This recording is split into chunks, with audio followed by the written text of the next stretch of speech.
ઉપરાષ્ટ્રપતિની ચૂંટણી જાહેર કરવામાં આવી છે। ચૂંટણી અધિકારીએ તેને લઈને અધિસૂચના જાહેર કરી છે। 9 સપ્ટેમ્બરે ઉપરાષ્ટ્રપતિ પદની ચૂંટણી યોજાશે।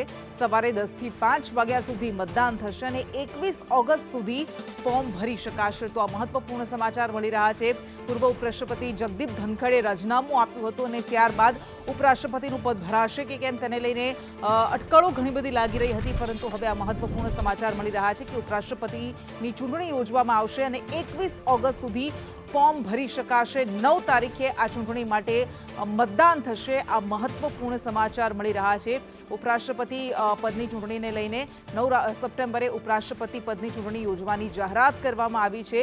જગદીપ ધનખડનું હજુ એમના કાર્યકાળને 3 વર્ષ બાકી હતા, પરંતુ 2 વર્ષમાં જ તેમણે રાજીનામું ધરી દીધું હતું અને હજુ 3 વર્ષ બાકી હતા તેમના કાર્યકાળના। એ પહેલા જ રાજીનામું ધરતા એ પદ ખાલી પડ્યું હતું। ઉપરાષ્ટ્રપતિ પદ એ રાજ્યસભાના ડિફેક્ટો ચેરમેન પણ હોય છે।